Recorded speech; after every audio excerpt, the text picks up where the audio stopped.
Guys अब आते हैं क्वेश्चन वेलोसिटी टाइम ग्राफ के। तो वेलोसिटी टाइम ग्राफ का पहला एग्जांपल है, अगर आपके पास विद्या की क्वेश्चन बैंक है या विद्या की बुक है जो एनसीईआरटी के ऊपर बेस्ड है, तो आप उसको परचेज कर लीजिएगा। 9th वाले यूपी बोर्ड में तो भाई वही चल रही है हमारे स्कूल के अंदर, मतलब जो बच्चे स्कूल में पढ़ रहे हैं आसपास के, उनकी स्कूलों में यही बुक चल रही है।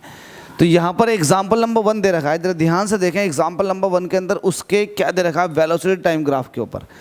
एग्जाम्पल नंबर 1 में कह रखा है कि explain the difference between the following 2 graphs. मतलब ये आपको ग्राफ दे रखे हैं और इनके अंदर डिफरेंस पूछ रहा है कि इनके अंदर कोई 2 डिफरेंस बता दो। इसको थोड़ा और बड़ा कर लेते हैं, ठीक है, इसको थोड़ा सा और बड़ा कर लेते हैं, फ़ायदा होगा आप लोगों का, अच्छे से दिखेगा। देखो पहला डिफरेंस क्या है, सबसे बेसिक डिफरेंस, कि ये जो वेलोसिटी टाइम ग्राफ है ये ओरिजिन से स्टार्ट हुआ। कौन सा जीन है ये, ओरिजिन से स्टार्ट हुआ। और आपको पता ओरिजिन पर जो वेलोसिटी होती है वो कितनी होती है, 0। तो मतलब ये जो ग्राफ स्टार्ट हुआ ये पहले से ही 0 वेलोसिटी के साथ स्टार्ट हुआ। मतलब इसकी वेलोसिटी 0 थी, टाइम बढ़ता चला गया, वेलोसिटी बढ़ती चली गई, टाइम बढ़ता चला गया, वेलोसिटी बढ़ती चली गई, टाइम बढ़ता चला गया, वेलोसिटी बढ़ती चली गई। लेकिन जो स्टार्ट हुआ है ये 0 से स्टार्ट हुआ। तो पहला डिफरेंस तो ये है कि जो पहला वाला ग्राफ है, ग्राफ ए, ये इनिशियल वेलोसिटी 0 से स्टार्ट हुआ, जबकि दूसरा वाला ग्राफ जो है उसके पास पहले से ही कुछ वेलोसिटी थी। देखो टाइम की वैल्यू 0, यहाँ पर टाइम की वैल्यू 0 ले लें तो भी वेलोसिटी की वैल्यू कुछ ना कुछ है।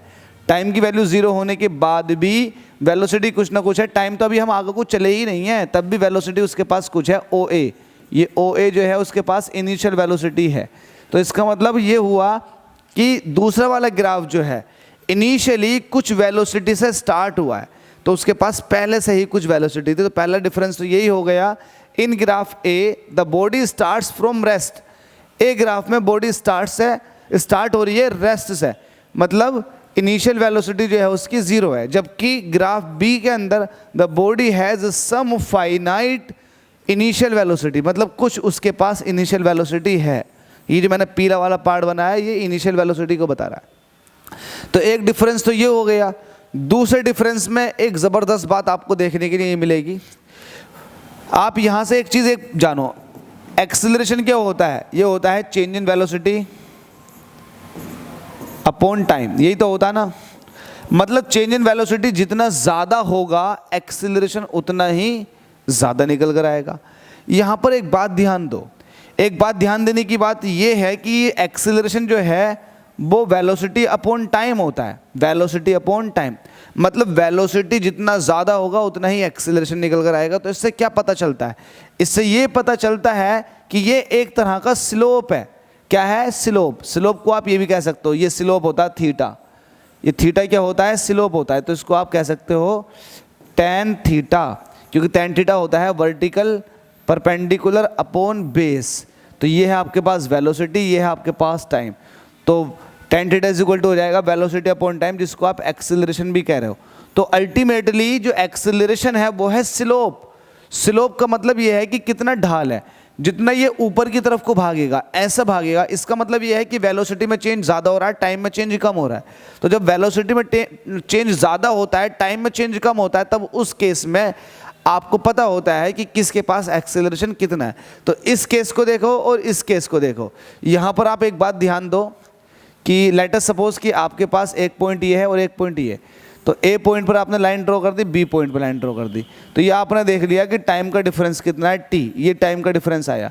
अब जरा वेलोसिटी के अंदर डिफरेंस देखें, इस पॉइंट को आपने यहाँ मिला दिया, इस पॉइंट को यहाँ, तो वेलोसिटी के अंदर डिफरेंस कम है। तो वेलोसिटी के अंदर डिफरेंस कम है, टाइम के अंदर डिफरेंस ज़्यादा है। जब नीचे वाली चीज़ बढ़ेगी, ऊपर वाली चीज़ कम बढ़ेगी, तो एक्सेलरेशन इन्वर्सली प्रोपोर्शन होने की वजह से ये चीज़ ज़्यादा होगी, तो फिर ये चीज़ कम हो जाएगी।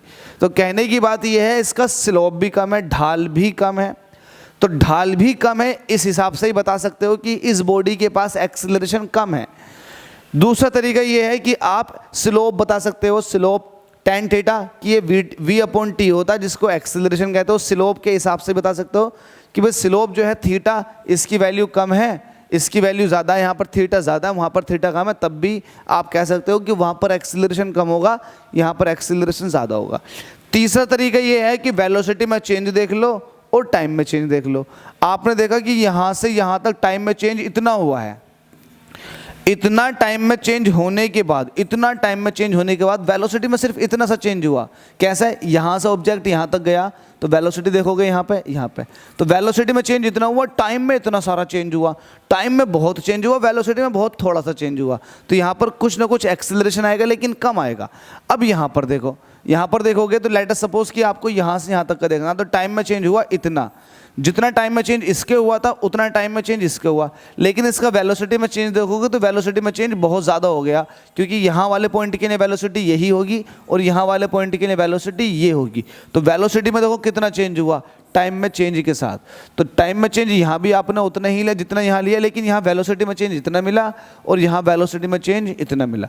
तो जहाँ पर वेलोसिटी में चेंज जितना ज़्यादा मिलता है वहाँ पर एक्सेलरेशन उतना ही ज़्यादा होता है। तो देखो आपको किस तरह से इसको लिखना होगा, the acceleration of the body, ये एक्सेलरेशन क्या होता है, equal to the slope of the line.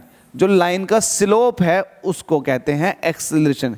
In the graph A, graph A के अंदर जो स्लोप है वो ज़्यादा है किसके मुकाबले में, बी वाले ग्राफ के अंदर जो स्लोप है उसके। इसकी वजह से ए का जो एक्सीलरेशन वो ज़्यादा होगा, बी का एक्सीलरेशन कम होगा। इन्होंने स्लोप के हिसाब से बता दिया।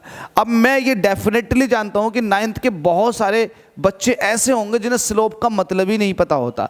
तो मैंने बता दिया स्लोप जो होता है एक तरह का ढाल होता है, ढाल।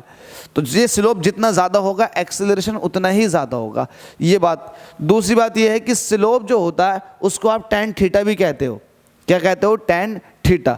ये होता है परपेंडिकुलर अपॉन बेस। जब आप ट्रिग्नोमेट्री पढ़ोगे तो थीटा इज इक्वल टू ये है, तो tan थीटा होता है परपेंडिकुलर अपॉन बेस। अब ये हो गया वेलोसिटी में चेंज और ये हो गया टाइम में चेंज, जिसको आप कहते हो एक्सेलरेशन। तो आप इसके हिसाब से बता सकते हो। उम्मीद करता हूँ कि मेरी ये स्पीच आपको समझ में आ गई होगी। आप लोगों की मैं मजबूरी समझ सकता हूँ, आप लोग 8 के बाद तुरंत 9th में आए हो तो इतनी हार्ड फिजिक्स समझ में नहीं आएगी। इसीलिए ये वीडियो लेक्चर्स रिकॉर्ड किए जा रहे हैं ताकि आप बार बार इन वीडियोस को देखो और अपनी कॉन्सेप्टों को और चीज़ों को बहुत ज़्यादा अच्छे से और बहुत ज़्यादा आसान कर लो। देखो यही चीज़ें सारी की सारी आपको 11th में सिखाई जाएंगी। थैंक यू सो मच बच्चों, इसको अच्छे से पढ़ो यार।